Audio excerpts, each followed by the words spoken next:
we're back. Today's topic, emergency response plans. I thought it was a great topic. In fact, I actually did a little bit of research trying to see just how much was available to individuals with these kind of responsibilities. And then I realized nobody really knows who has this responsibility. I mean, really, nobody really knows who's supposed to be doing the emergency response plan. If you don't have a safety officer, let me step up. If you're working for a smaller company and you don't have a safety officer, you probably don't have an emergency response plan. My name is Pandy Pridemore, and I've been a consultant for a long time. I've been in HR for even longer, much, much longer, and I have been in situations where companies have needed an emergency response plan and something goes wrong. So I really wanted to kind of hit this topic. We're talking to you from Cincinnati, but anyone watching the news cannot deny that there are emergencies and conditions and situations occurring all over our country. And there's nothing worse than being in a situation and allowing panic and chaos to take over. I mean, there's nothing worse. Nothing worse. And everybody responds differently in a unexpected circumstance. Some of us are built to handle it. Some of us are not. And some of us do well in some situations and others collapse and crumble. And I'm not saying that with an emergency evacuation plan or emergency response plan, everything's going to go smoothly. But let me tell you, I cannot stress this enough in what we're dealing with right now in the world. You need to really consider what your risk is if something were to go wrong. Now, if you're listening to this, most likely you've got some kind of management or some kind of authority in your organization. So I want to give you some things to think about. So grab a paper and pencil, or if you're driving, let's just take some mental notes, because I really want you to think hard about what you can do for your team to strengthen them and help them be prepared. And when I talk about emergencies, guys, let's go beyond fires. Here in Cincinnati, we talk about tornadoes, but down south, they've got hurricanes. Those are normal, right? Those are the ones that we automatically think, oh yeah, we've got a fire evacuation plan. We got maps by the doors. We've got our fire extinguishers. But here, let me challenge you with these. How many of you have a plan for theft?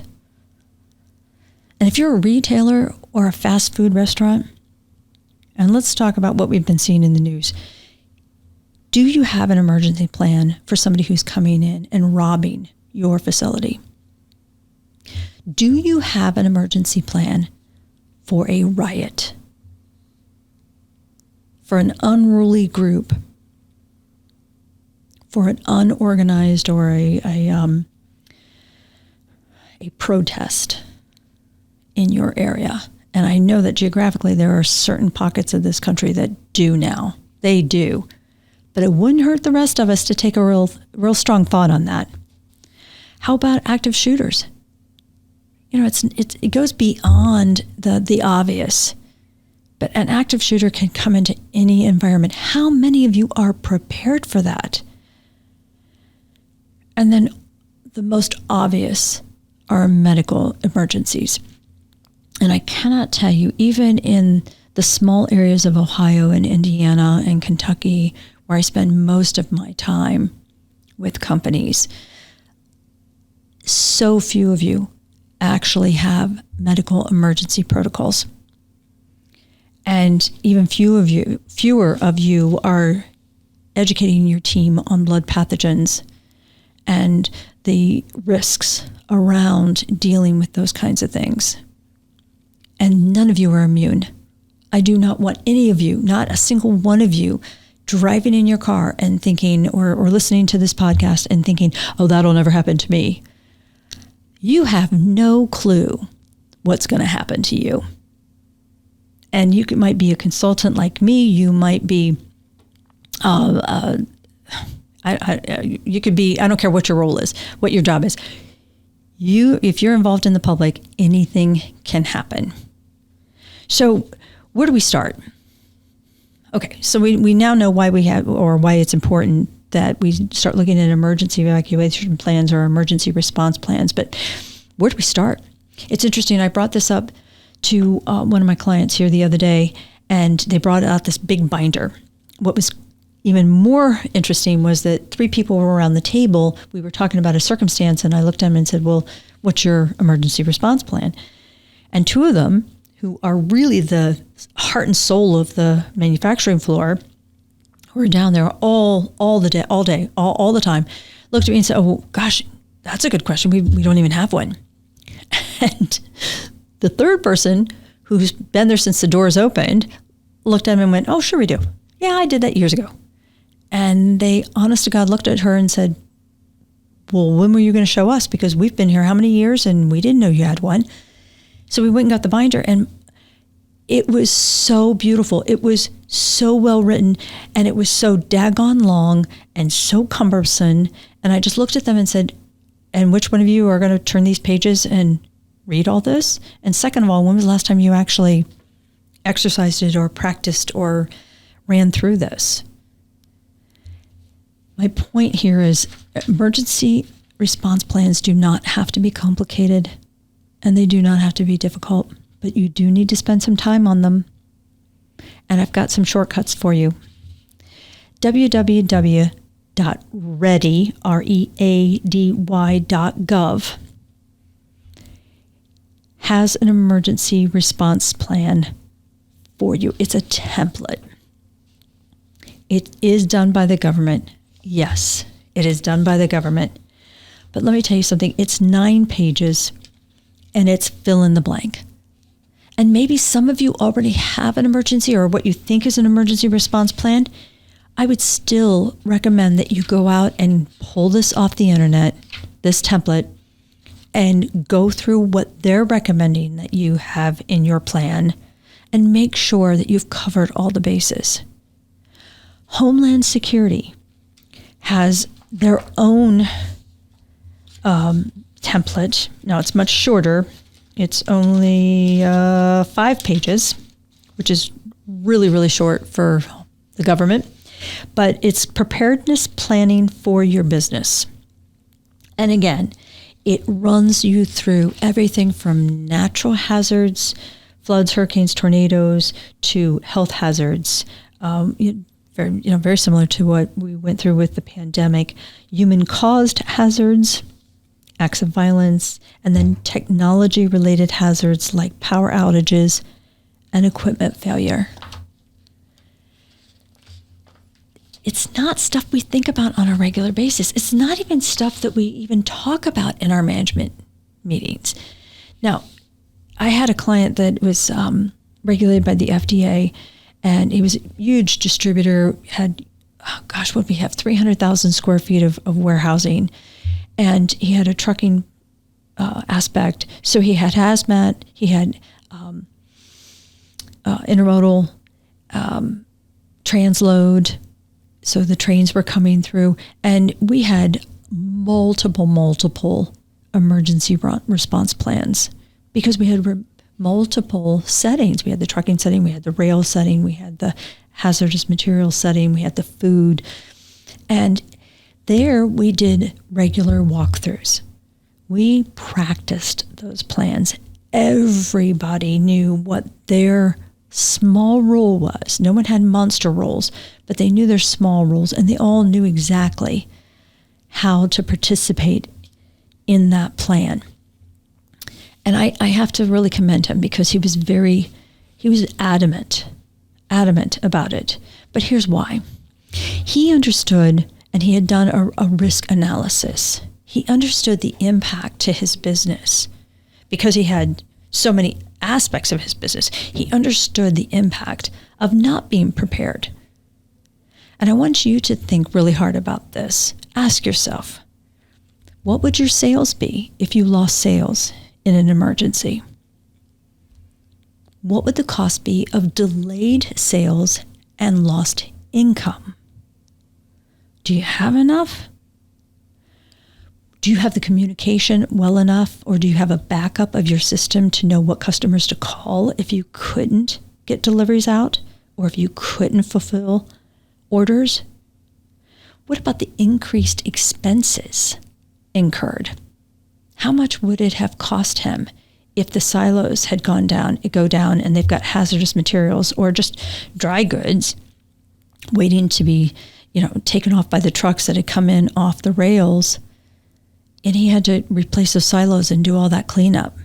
He knew exactly, trust me, this client knew it by the dime. He knew, but he had really looked at what would his expenses be. He understood the regulatory fines if that hazardous material got scattered everywhere, or if oil or gas from his tanks leaked out because of an earthquake. He also understood his customers. He already knew what it was going to cost his customers. And I've got an IT company that does data management, and they're always talking about the risk analysis of what happens if one of these circuits goes down and our client, all their data goes away, or all their data gets delayed and frozen and they can't access it.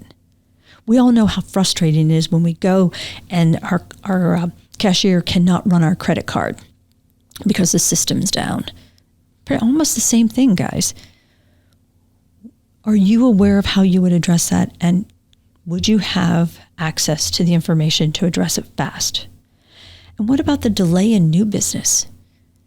If something happens, if you end up with a flood or a fire, what happens if you can't get up and running and your customers or those prospects that you were going to lock in as new customers has to go somewhere else? We've all seen the supply chain and how horrible that's become in regards to getting access. Think about what they're going through in regards to troubleshooting and trying to deal with the emergency that they have because they can't get their goods to you, and you have to decide, is there somebody else who can give me the product so I can take care of my customers? You see, it doesn't matter what industry you're in. It doesn't matter what your role is in the grand scheme of the markets. An emergency could be a horrible, horrible expense to you in so many different ways. And an emergency response plan is almost essential. There is a business impact analysis worksheet available. And I would highly, again, go back to ready.gov and pull that up and just start a conversation with your senior management team. Find out how much or what aspects of that they're even thinking about or have even thought about. On Homeland Security's website, they have an emergency action plan guide for active shooter preparedness.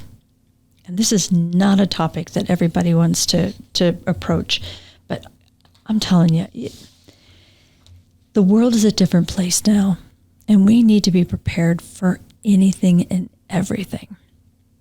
I just did active shooter training. I brought a very, very capable gentleman that I'm in a couple gun clubs with, and he did active shooter training with one of my clients. And wouldn't you know, 4, maybe 5 months later, they had an active shooter in their neighborhood. And they knew exactly which doors to close. They knew what rooms to vacate, which rooms to stay in. They knew exactly what communication needed to go out to the trucks to make sure the trucks didn't come back in, that they stayed out away from the building until law enforcement was able to get this guy. But they all came to me afterwards, the key management people, and said, oh my gosh, there's no way we would have ever known that we would have needed it that fast. And isn't that life? I mean, think about it. Isn't that life, that we just never know what's going to happen? I've told you a million times that some people look at me and say, Pandy, it's never a problem until it's a problem.